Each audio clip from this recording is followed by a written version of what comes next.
Hello बच्चों, नमस्कार। मैं हूँ नारायण पटेल। आपके अपने चैनल पर आज हम बात करेंगे संविधान के वो 25 प्रश्न जो बार बार पूछे जा रहे हैं। तो ये प्रैक्टिस के तौर पे हैं। आप लोग अपना कॉपी कलम लेके बैठिए और तुरंत मेरे उत्तर बताने से पहले कमेंट कीजिएगा।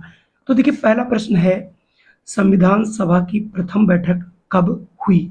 जल्दी से इसका आंसर आप लोग सोचिए। और अगर इसका आंसर आप लगाते हो 9 दिसंबर 1946, तो आपका उत्तर बिल्कुल सही है। अगला प्रैक्टिस के लिए है, संविधान सभा के अस्थायी सदस्य के रूप में किसे नियुक्त किया गया था? चलिए, 4 नाम आपके सामने है, जल्दी से बताइए। और इसका अगर आंसर आप चुनते हैं बी, डॉक्टर सच्चिदानंद सिन्हा, तो आप बिल्कुल सही हैं। संविधान सभा के स्थायी अध्यक्ष कौन थे? ये प्रश्न मैं पहले भी करा चुका हूं। इसका आंसर सभी को पता होगा, जल्दी से बताइए। और अगर इसका आंसर आप लोग सी निकालते डॉक्टर राजेंद्र प्रसाद, तो बिल्कुल सही है। संविधान सभा के अंतिम रूप में संविधान को कब पारित कर दिया? चलिए, 4 ऑप्शन है आपके सामने, जल्दी से बताइए। और इसका अगर आंसर आप 26 नवंबर 1949 बताते हैं, तो बिल्कुल आंसर सही है। ये बिल्कुल सही है कि भारत का जो संविधान था वो आपका 26 नवंबर 1949 को ही बन के तैयार हो गया था और उसमें ढेर सारी चीज़ें लागू कर दी गई थी। अगला देखिए है, भारतीय संविधान में निष्पक्ष न्यायपालिका तथा न्यायिक पुनर्विलोकन के सिद्धांत किस देश के सिद्धांत संविधान से लिया गया है? बहुत अच्छा प्रश्न है, बहुत बार ये पूछा भी गया है। जल्दी से इसका आंसर आप लोग बताइए। और अगर इसका सही आंसर होगा बच्चों यूएसए, तो अगर आप ऑप्शन सी चुनते हैं तो आप बिल्कुल सही हैं। भारतीय संविधान कुल कितने भागों में बांटा गया है? ये भी क्वेश्चन बहुत बार पूछा गया है, तो आप लोग जल्दी से बताइए कि भारतीय संविधान को कुल कितने भागों में बांटा गया है। तो इसका सही आंसर हो जाएगा सी, 22। अगला प्रश्न है, भारत कब गणतंत्र बना? यानी गणतंत्र का मतलब है भारत का संविधान किस दिन लागू हुआ? तो इसका सही आंसर हो जाएगा 26 जनवरी 1950। अगला है, भारतीय संविधान के किस भाग को उसकी आत्मा की संज्ञा दी गई है? तो यहाँ पर जो ऑप्शन 2 दिए गए, ये आप देख लीजिए कि मूल अधिकार और संवैधानिक उपचारों का अधिकार। वैसे इसका सही आंसर जो बच्चों होगा वो होगा प्रस्तावना, जो कि आगे आपको भी देखने को मिलेगा।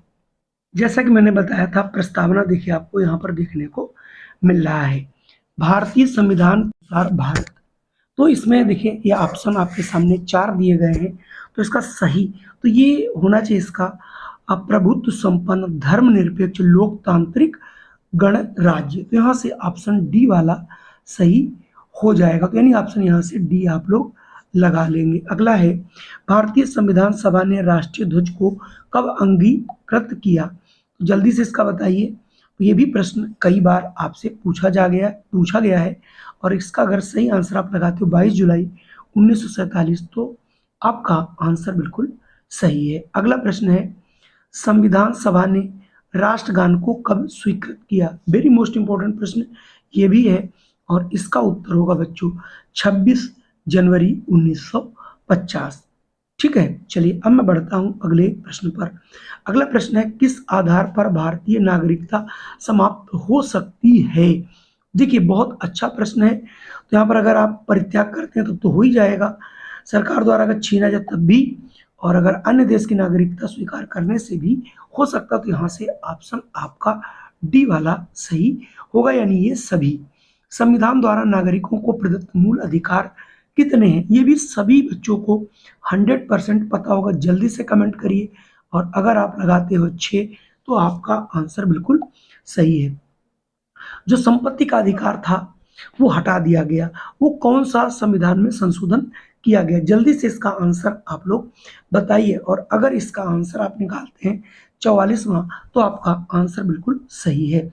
संपत्ति का अधिकार किस प्रकार का है? अगर वो मूल अधिकार नहीं है तो किस प्रकार का है? जल्दी से बताइए। ये भी प्रश्न बहुत बार पूछा गया है। तो अब ये विधिक अधिकार रह गया है, तो यहाँ से ऑप्शन बी वाला आपका सही होगा। अगला है भारतीयों को प्राण एवं दैहिक स्वतंत्रता का संरक्षण किस अनुच्छेद से प्रदान किया है। वेरी मोस्ट इंपॉर्टेंट है, जल्दी से इसका आंसर बताइए। तो ये अनुच्छेद 19 है, जिसके अंतर्गत भारतीयों को प्राण एवं दैहिक स्वतंत्रता का संरक्षण दिया गया है। अगला है किस अनुच्छेद द्वारा 6 से 14 वर्ष तक के बच्चों के लिए शिक्षा का मूल अधिकार प्रदान किया गया है। ये भी बहुत बार प्रश्न पूछा गया है। जल्दी से इसका अगर आंसर कोई करे तो जल्दी से बताइएगा। और इसका सही आंसर है अनुच्छेद 21A, यानी ए कहना मत भूलिएगा, वरना आपका उत्तर गलत हो जाएगा। तो यहाँ से आंसर आपका सी होगा। अगला है लोक कल्याण राज्य की अवधारणा किसमें निहित है। जल्दी से इसका आंसर बताइए। और अगर आप इसका आंसर सही लगाते हैं राज्य के नीति निर्देशक तत्व, तो आपका आंसर बिल्कुल सही है।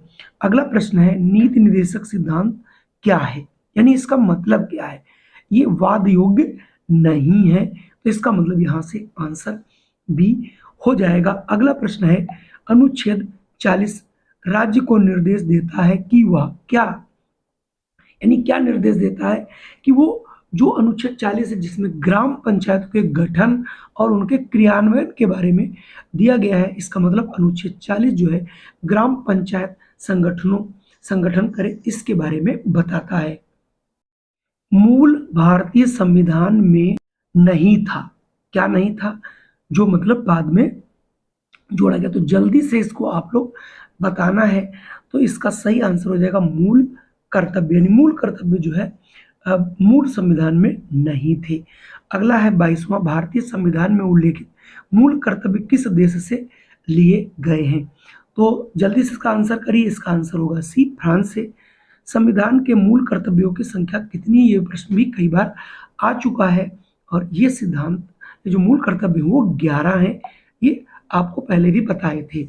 संविधान के मूल कर्तव्यों को किस समिति की अनुशंसा के आधार पर सम्मिलित किए गए, चलिए वो मैं समितियां आपको आगे पढ़ के सुनाता हूँ। यहाँ पर आपको आंसर बताना है कर्ण समिति, कृपलानी समिति, स्वर्ण सिंह समिति या देशराज अर्थ समिति। तो इसका सही आंसर हो जाएगा बच्चों स्वर्ण सिंह समिति। जल्दी से आप लोग यही आंसर लगाइएगा। राष्ट्रीय बाल अधिकार संरक्षण आयोग की स्थापना कब की गई, इसका आंसर आप लोग बताइए। और इसका सही आंसर होगा मार्च 2007। तो आज के ये हमारे 25 मॉडल जो प्रैक्टिस सेट था कैसा लगा। अगर वीडियो पसंद आया हो तो कृपया इसे लाइक कर दीजिएगा। चैनल पे पहली बार हो तो इसे सब्सक्राइब जरूर कर लीजिएगा, बेल आइकन दबा दीजिएगा, जिससे हम कोई भी वीडियो इस पे प्रेषित करें तो आपको सबसे पहले मिल सके। जय हिंद, वंदे मातरम। फिर मिलता हूँ आपको एक नई वीडियो के साथ। और अगर आप हमारे साथ जुड़ना चाहते हैं व्हाट्सएप ग्रुप पे, तो इसका भी लिंक आपको डिस्क्रिप्शन बॉक्स में मिल जाएगा।